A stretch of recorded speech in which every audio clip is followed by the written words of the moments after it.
vais rentrer bredouille au port de Marseille. Dans le premier train, le départ est prévu pour demain matin. Les hommes sont capables de merveilles et des pires folies. Ça fait bientôt 2 jours que j'ai pas de nouvelles de lui. Putain c'est la guerre, on a cassé nos tours d'ivoire. Moi, qui l'ai connu qu'au travers des livres d'histoire. Je veille sur la famille, c'est vrai, nos parents se font vieux. On entasse des bus, on bloque des routes, on se protège comme on peut. Et la foule, fils et fous sans camisole. Pareil qu'ils exécutent les gens, place du Capitole. 4 billets pour un ferry, une chance de s'évader. Une nouvelle vie de l'autre côté, la Méditerranée, les ballonnages. On a peur d'être au mauvais endroit. Mon frère m'a dit, si je reviens pas, partez sans moi. Difficile d'être au courant, ils ont coupé le réseau. Ça fait bientôt 4 jours que j'ai pas de nouvelles de Flo. Alors je suis missionnaire, je crois bien à la scène, ça va être en direct à la scène. Justement, il est sur la piste, là.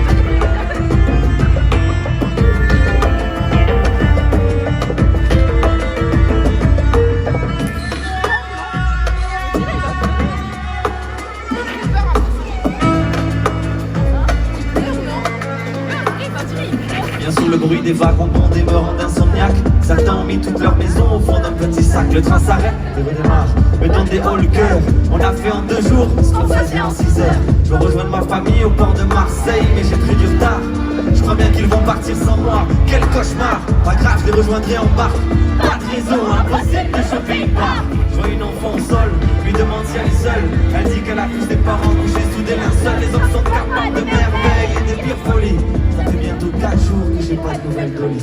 Direction Marseille, un tas de doutes dans la soute. On fait semblant de pas voir tous les corps qui longent la route. Les villes ont changé, la vie, elle aura aussitôt. Les métros sont des dortoirs, les cinémas, les hôpitaux. Sur le port, on se bouscule, on s'entasse devant. D'un coup le ferry apparaît, certains tueraient pour une place dedans. À bord, je pleure l'état de ce monde.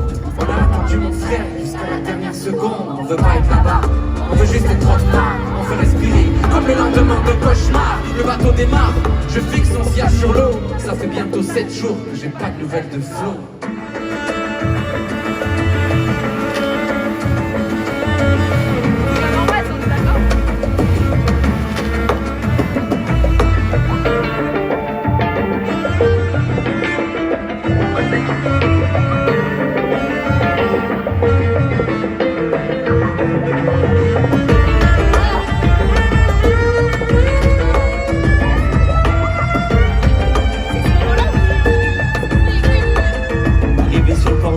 Avec la petite fille dans mes bras, presque un jour de retard. Bien sûr ils sont partis sans moi, mais j'ai les contacts d'un passeur. Une plage et 1 heure, plus de 30 entassés. Bien sûr on ne voyage pas seul. Il dit choisis la fille ou ton sac pour jeter du lest. Puis je vide mes poches et lui donne tout ce qu'il me reste. Et nous voilà partis, acteur d'une drôle de fable, à la conquête du paradis sur un bateau gonflable. On navigue loin d'ici. Et plus les vagues s'agrandissent, plus notre espoir rétrécit. Ils s'attendent et s'attendent, certains tombent dans le ventre de la bête. Nous voilà en pleine tempête, en 1 seconde, la vie m'échappe et tombe. J'entends ces cris emportés par la mer qui gronde. La pluie, les larmes et le sel se mélangent. Une fois que ça grippe par mes hanches et moi traîne dans la danse. Le bateau se retourne, on se colle et on tourne. Son cœur dit dans la houle, dire qu'il n'a pas longtemps. J'étais avec mes amis, on allait de bar en bar pendant toute la nuit. Mes poumons se remplissent d'eau et mes yeux se ferment. Mon âme éteint sa lanterne. Les hommes sont capables de merveilles et de pires folies. Je n'aurais plus jamais les nouvelles d'Oli.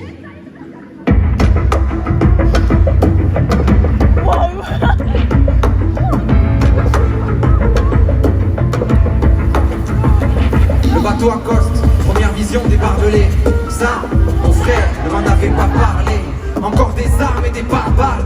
On nous fait signer des papiers dans une langue qu'on ne parle pas. On nous fouille, on nous désinfecte comme des animaux. On me sépare de mon père, pas le temps de lui dire un dernier mot. Dans des camps provisoires, des couvertures, des matelas. Un histoire me raconte qu'il est là depuis des mois. Toulouse me manque déjà, ma mère s'endort dans mes bras. Elle me répète tout bas que Flo nous rejoindra. La chaleur étouffe, on a vidé toutes les bouteilles. Dans un journal j'apprends qu'ils ont fait sauter la tour Eiffel. Le lendemain on nous entasse dans des bus.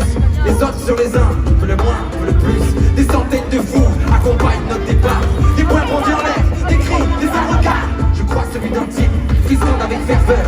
C'est la première fois du périple que j'ai vraiment peur. Je ne vois que lui, au milieu de la foule, sur sa pancarte.